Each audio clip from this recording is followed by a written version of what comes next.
Welcome back to the channel. As you guys already know, we race a lot on the channel. We try to be a little bit competitive.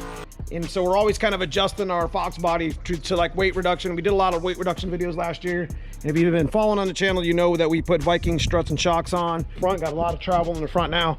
And then one of the other main concerns we had last year when we were no prep stick shift racing is bouncing in our seat.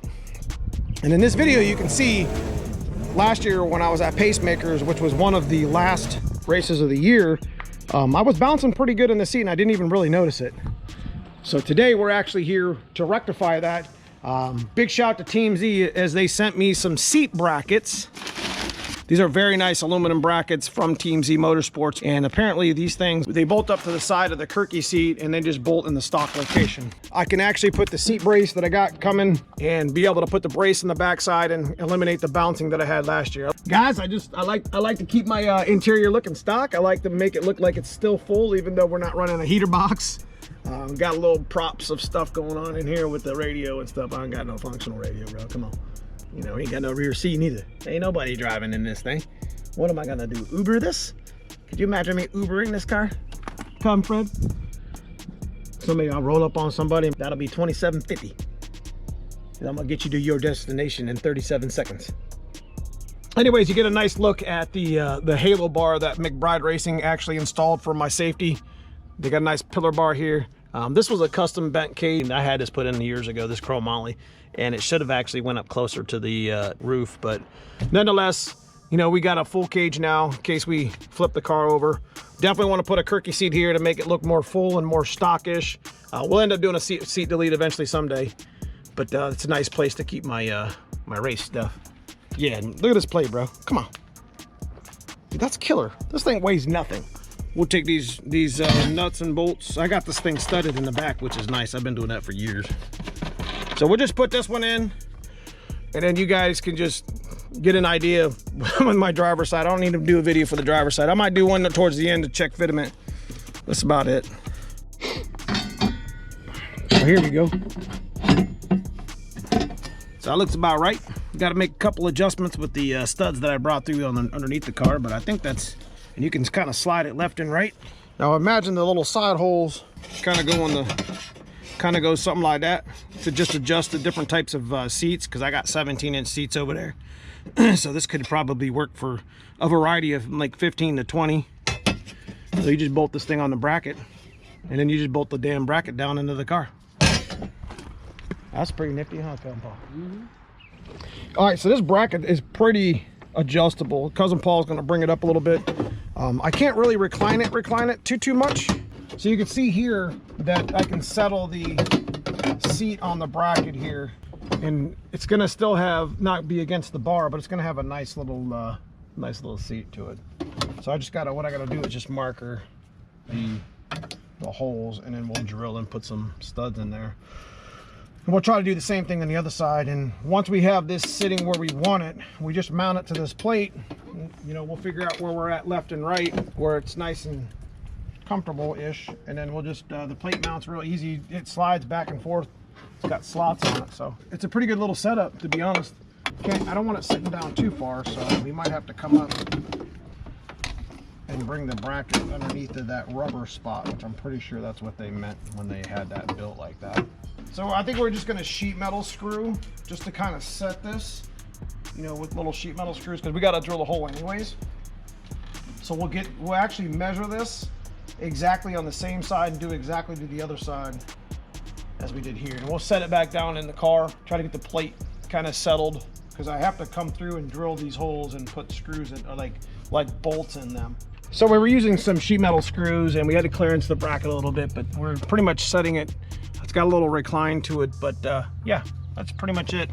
We're gonna make our marks and start drilling some holes for our 3/8 bolts and such, and get it mounted and put the tweed seat on, and then we'll have the passenger seat. That's pretty much about it, guys. The driver's side is gonna be a little more tricky. This one actually leans about the same as the driver's side does right now, but we kind of want to bring it up a little bit to give myself a little back support. Worst case scenario, I could always run longer studs and put spacers in here, even if I did do the driver's seat a little bit too reclined or whatever. But I got to make sure that I have the seat up enough to where I'm not pulling on the stick shift. So let me go ahead and make marks and go ahead and mount it. We measured it 2 or 3 times in a row, Now me and cousin Paul and Fred are just kind of drilling holes, putting, I think the bracket's pretty good. My cage just sits a little bit too low. And we're gonna put the tweed on, it's gonna look pretty good, but we're just gonna go ahead and mount this in and get it done. Give you guys an idea what it looks like. Really nice bracket setup for from Team Z. You get the snapper in, brother. This looks good. This is the Kirky tweed. Now the Summit one, the Summit seats are pretty nice too, I guess. That's what somebody was telling me. They were like the same, they were like half the price and they were pretty much the same damn seat, you know?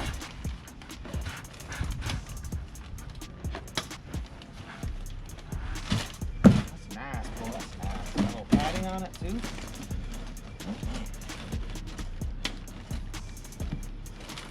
Okay. I was worried it's gonna be like a tonneau cover. Be like, ah! Y'all own trucks, know what I'm talking about. Damn tonneau cover. Hateful, bro. Get it out, it's like a sunroof, you know. There it is, boys.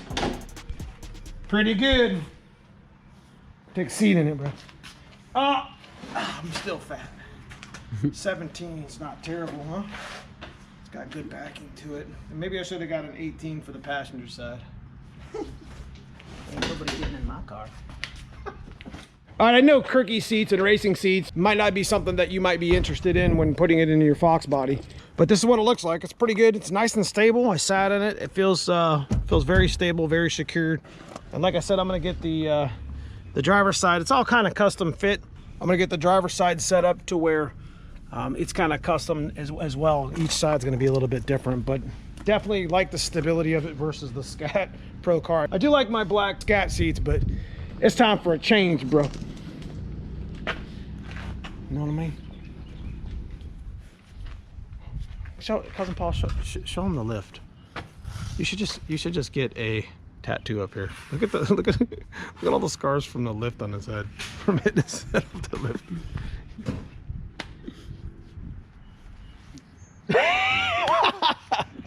Sorry, man. I got them too. I just got a little bit of hair though. I'm trying to grow it out. So in all seriousness, we could probably get really close to our measurements on the driver's side that we did with the passenger side. And in a worst case scenario, you know, we can always adjust. I mean, that rail literally has like unlimited adjustments to it. I wasn't real fond of drilling through my floor, and this kind of keeps it from having to do so. These Team Z seat brackets. That looks really cool. That looks legit, man. All right, so we got the two Kirky seats in, pretty tight up here in the corner. We got a back brace that's supposed to be coming today, so I'm real happy with me and cousin Paul and Fred got done today. Did a little bit of work in the shop, but you know, it actually sits really nice to where I'd be able to stabilize it, plus the bar or the brace, and I'm sitting kind of level. One thing I can do with these brackets as well is I can actually bring it down. So if I feel like my head's getting too hit here or whatever, I could actually come down about a ½ an inch, just drilling some new holes in the seats. But definitely suggest the brackets, man. You know, as you can see, you know, the adjustability, we had to, you know, oblong the holes a little bit, all kind of different spots of adjustability. So guys, if you're looking, if you got Kirky seats and you don't want to just hard mount them to the floor and drill through the floor and to try to figure out where you want your seat, these are Fox body location bolts. Pretty easy. Just put them in with the studs, you know, right where the factory location is, and just create your own brackets on the side. So highly recommend. Definitely 1 to 2 seats in my car. These seats only weigh about 18 pounds total with the pad, which is nothing. My Scat seat with a Fox body rail and the extra adapter was 37, so I basically didn't gain any weight, and I put 20 on the other side, which is pretty good. That's what the only weight we gained this year with the old white turbo Fox body was the pretty much the halo, right? Heck yeah. So we should go fast. We should be able to turn it up and be a little more stable, especially with the new, you know, suspension stuff we got going on. Guys, you enjoy this sort of stuff, give me a thumbs up, hit that like, subscribe. Me, cousin Paul and Fred will see you in the next video. Appreciate you.